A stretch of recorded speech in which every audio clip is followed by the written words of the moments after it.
로마서 14장 말씀을 배경으로 성도 생활에 대해서 교훈을 하고 있는데, 이 성도들이 신앙생활을 하는 데 있어서 어떻게 신앙생활을 해야 할 것인가에 대한 교훈을 해주고 있는 내용이 14장, 15장에서 또 전개가 됩니다. 그런데 가만히 보니까 14장에서의 이 말씀은 믿음이 약한 자의 신앙생활에 대해서 이렇게 설명을 해주고 있는 그런 말씀이더라는 것을 알게 되었습니다. 믿음이 약한 자를 대할 때 우리가 어떻게 대해야 할 것이며, 또 믿음이 약한 자는 또 어떤 모습으로 신앙생활에 전념을 해야 할 것인가에 대한 사도의 가르침이다라는 말씀입니다.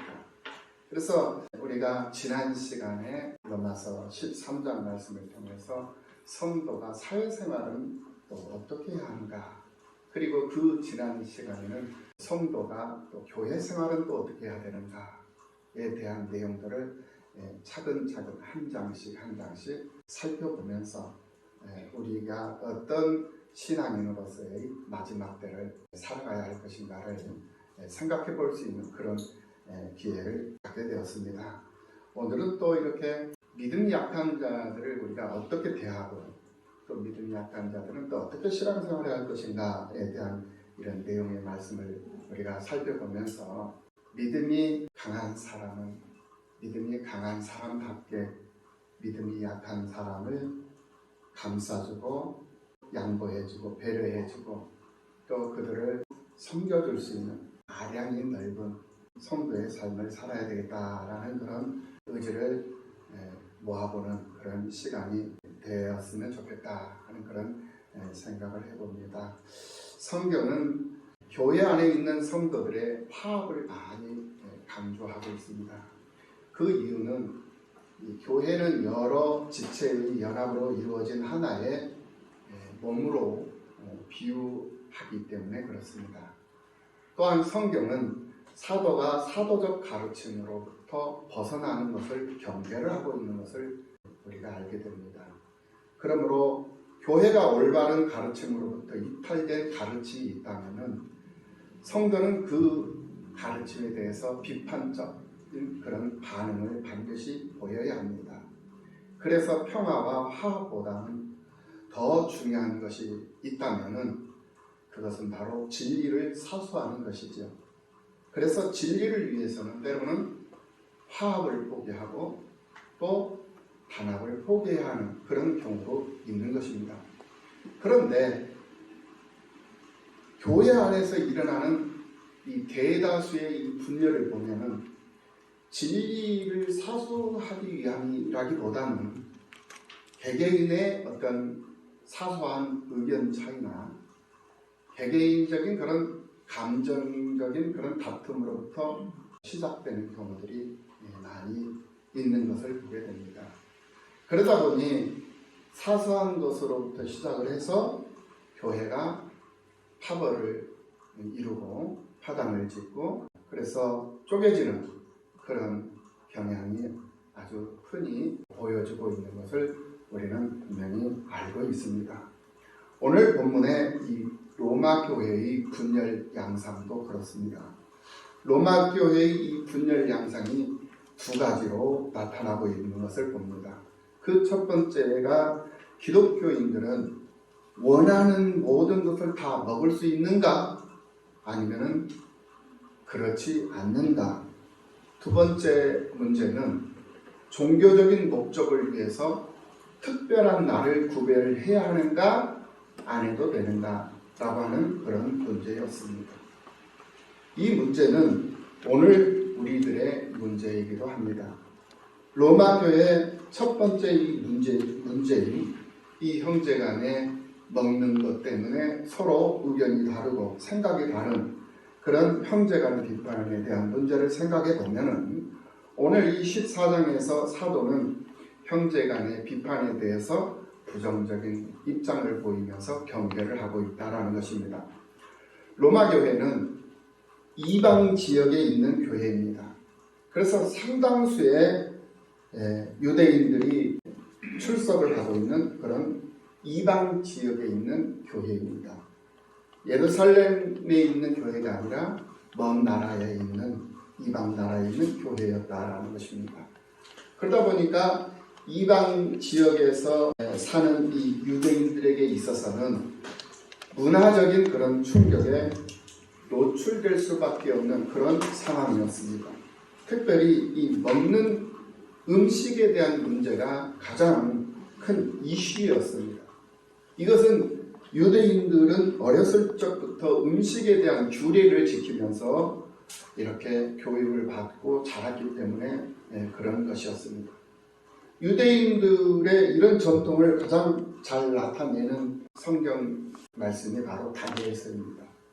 이 다니엘과 세 친구들은 이 느부갓네살 왕이 주는 귀한 음식과 고기 음식과 포도주 이런 것들로 자신을 더럽히지 않았습니다. 그래서 왕이 주는 음식을 거절을 했어요. 이것은 목숨을 건 것과 다름이 없는 것입니다. 마찬가지로 로마 교회의 이 유대인들의 문제도 그런 것이었어요. 그래서 그들에게 가장 큰 문제는 고기를 먹는 문제요, 포도주를 마시는 문제였습니다.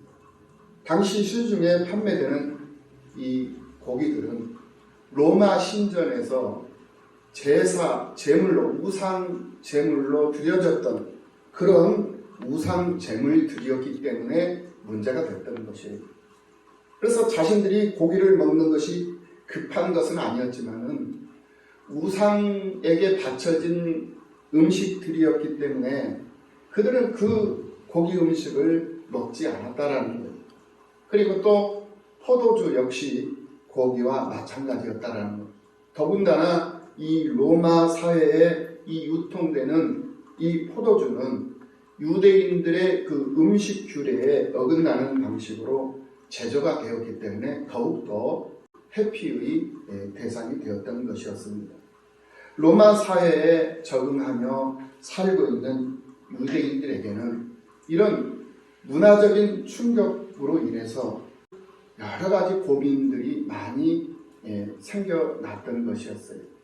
그러면서 어떤 사람들은 거리를 낄 것이 없다라는 그런 반응을 일으키면서 믿음으로 그 음식을 먹는 사람이 있는가 하면 또 어떤 사람은 그 우상에게 바쳐질 그 제물들을 꺼려하면서 유대의 전통을 지키며 이런 음식들을 거부하는 그런 반응으로 나타났던 것이었습니다.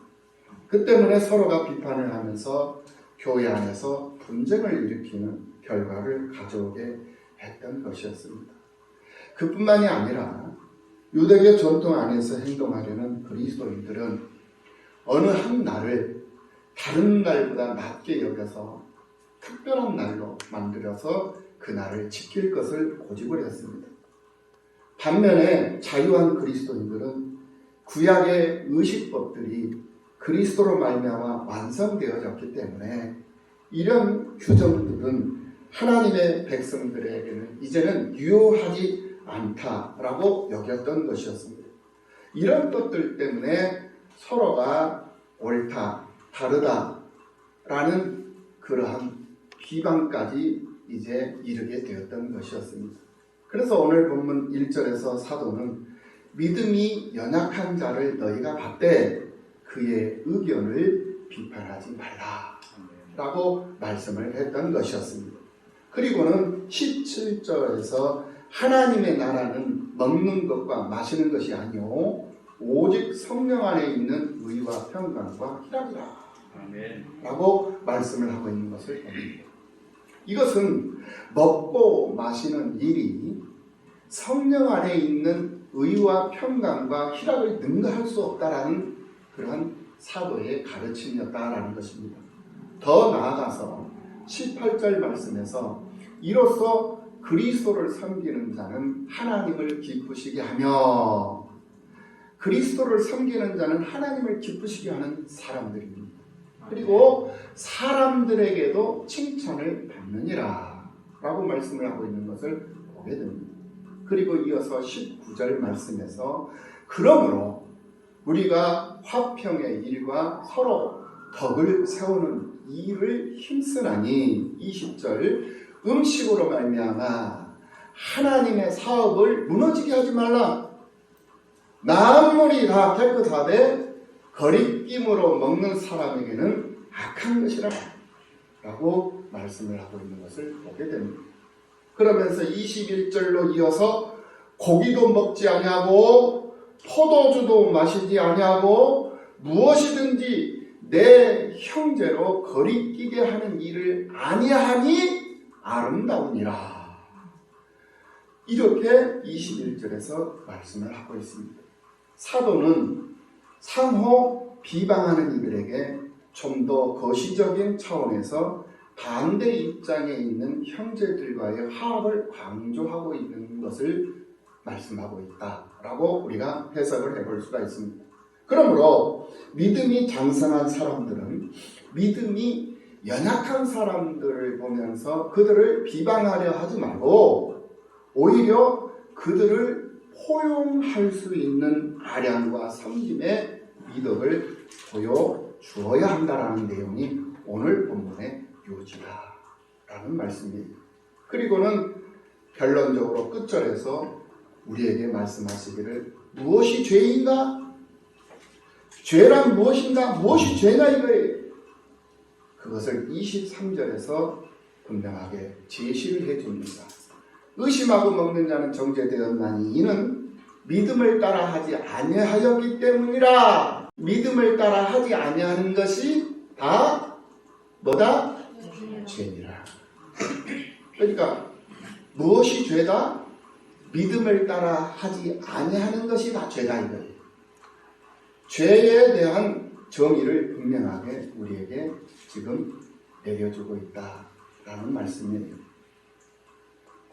자기와 다른 자를 얼마나 용납하는가에 따라 개인과 공동체의 성숙도가 드러나는 것입니다.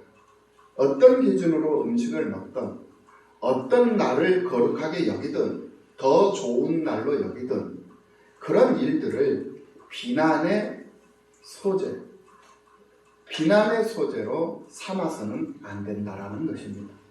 신앙생활은 본질적인 것과 비본질적인 것으로 구분이 됩니다. 그렇기 때문에 사도는 먹는 것으로 인해서 서로 비판하지 말라고 권면을 했던 것입니다. 이것은 하나님의 나라는 먹고 마시는 것이 아니라 그 안에서 의와 평강과 희락을 누리는 삶이기 때문에 더욱 그렇다라는 것입니다. 연약한 믿음은 우리 모두에게 있던 과거의 모습일 것입니다. 그러나 그 모습이 우리의 미래의 모습이 되지 말라는 것도 없죠. 믿음이 약한 자나 믿음이 강한 자나 모두가 다 그리스도의 식탁 위에 마주 앉은 가족, 즉 하나의 패밀리들이라는 것을 우리는 분명히 알아야 된다는 것입니다. 하나의 해학적인 말입니다만은 석사, 박사보다 더 높은 학위가 있다고 합니다. 그것은 바로 밥사라는 학위라고 합니다. 근데 석사, 학사보다 더 훌륭한 사람은 밥사, 밥을 잘 사는 사람이 훌륭한 사람이다. 그래서 내가 먼저 밥 한 끼를 사는 마음이 석사, 박사보다 더 높다라는 것이에요. 그런데 또 이런 얘기가 있습니다. 밥사보다 더 높은 것이 있다고 합니다. 그것이 뭐냐? 바로 감사라고 합니다. 밥 사는 것보다 더 높은 것이 감사하는 사람이다 라는 것입니다. 항상 감사하고 사는 마음은 박사보다 또 밥사보다 더 높은 자다라는 것입니다. 그런데 감사보다 더 높은 것이 또 있다고 합니다. 그것이 뭐냐? 바로 공사라고 합니다. 공사. 그리고 공자, 맹자, 순자, 노자, 장자보다 더 훌륭한 스승이 있다고 하는데 그 훌륭한 스승은 바로 무자라고 합니다. 무자. 네. 그래서 웃으며 살라고 합니다. 예. 그래서 웃음은 최고의 스승이라고 하는데 그 웃자보다 더 좋은 스승이 있다고 합니다. 그것은 함께 먹자, 함께 살자 하는 스승이라고 합니다. 이것은 해학적인 말입니다. 그러나 이 말들이 우리에게 주는 교훈이 뭐냐? 좋은 말하고 좋은 생각하면서 살자라는 거예요. 할렐루야. 좋은 말은 좋은 말을 하는 대로 이루어진다는 말이 있습니다. 행복해서 웃는 것이 아니라 웃으니까 행복해진다고 하는 것처럼 좋은 말, 좋은 생각을 하면서 서로를 축복하는 그런 모두가 다 되시기를 예수님의 이름으로 축원합니다. 아멘. 오늘 이 거룩한 주일만큼은 많이 웃는 날이 되시는 여러분들이 되시기를 바랍니다. 우리는 보통 전도할 때 예수 믿고 구원을 받으세요 라고 예수 믿고 구원받는 것에 초점을 맞춥니다. 그러다 보니까 사람들이 오해를 많이 해요.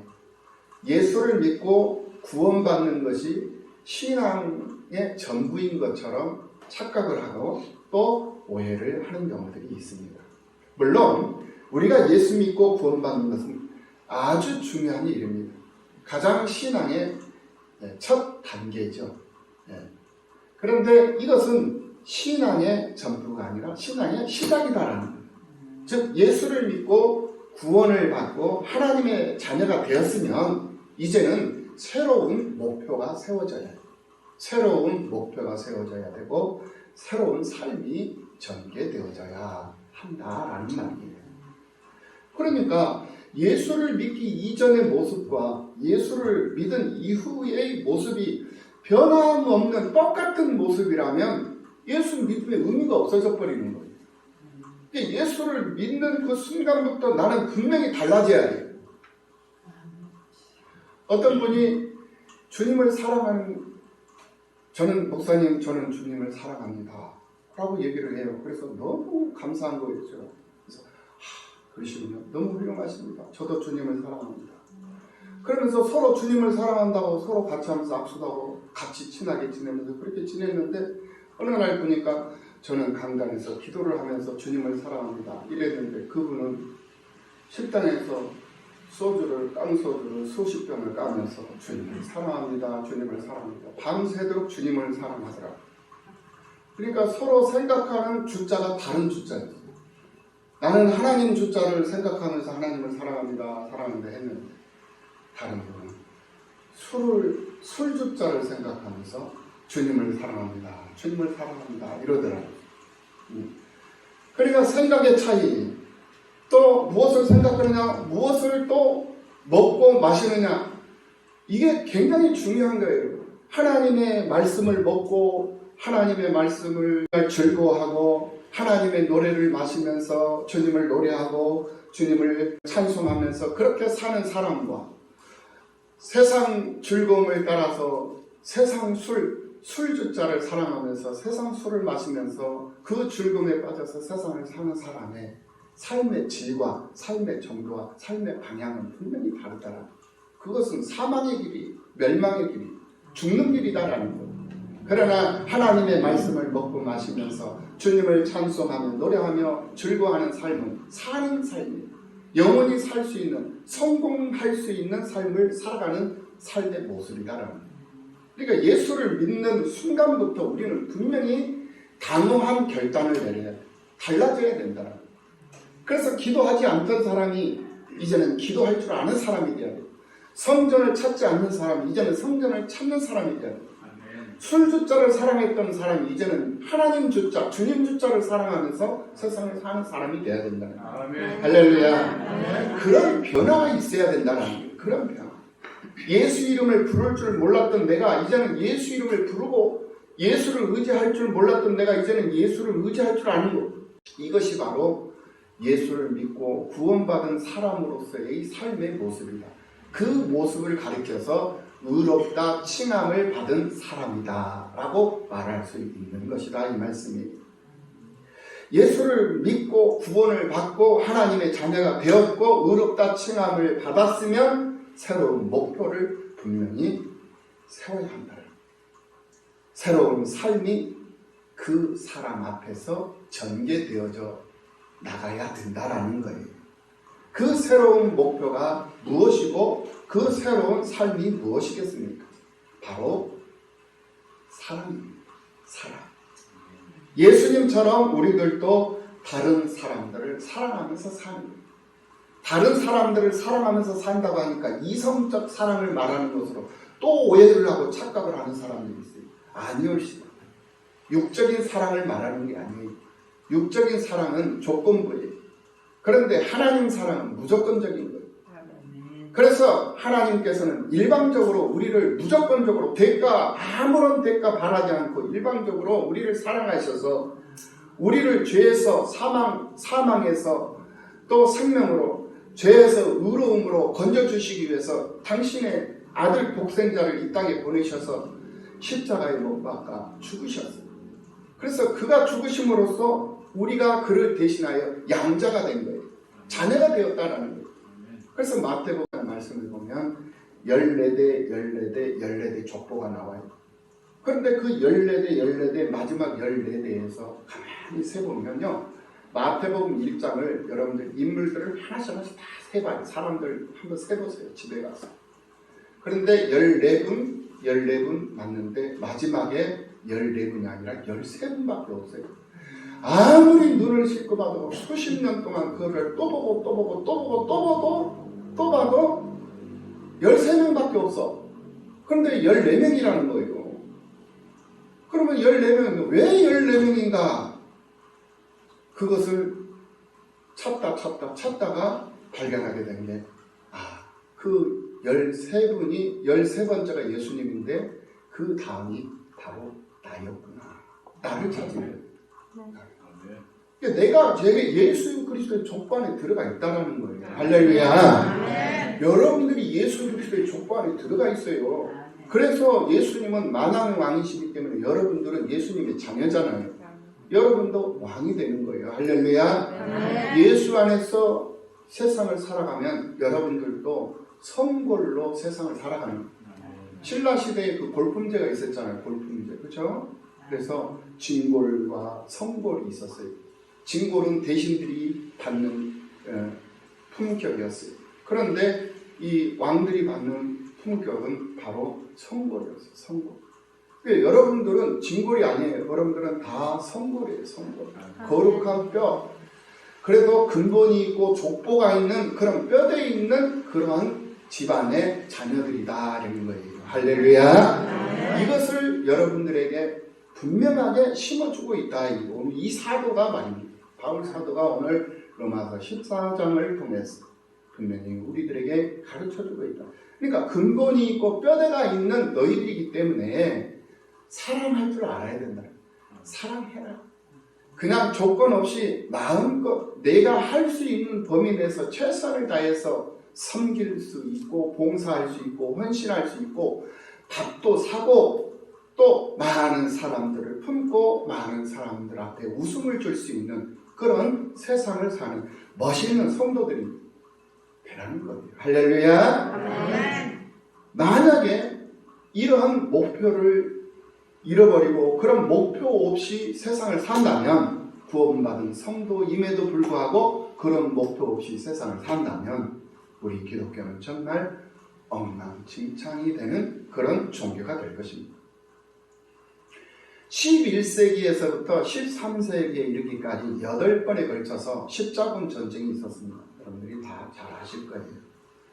그 십자군 전쟁으로 인해서 오히려 다른 사람들에게 해를 끼쳤던 것을 우리는 분명히 역사적 현실을 통해서 기억을 하고 있습니다. 우리가 만약에 분명한 목표를 상실해버리면 우리들 또한 예수를 빌미로 해서 다른 사람들에게 유익을 주는 것이 아니라 다른 사람들에게 해를 끼치며 살 수 있는, 해를 끼치며 살아버리는 그런 사람들이 될 수 있다는 것입니다. 우리가 신앙생활을 하면서 교회 생활을 하다 보면 이런저런 일들로 서로 의견이 다른 경우들이 있어요.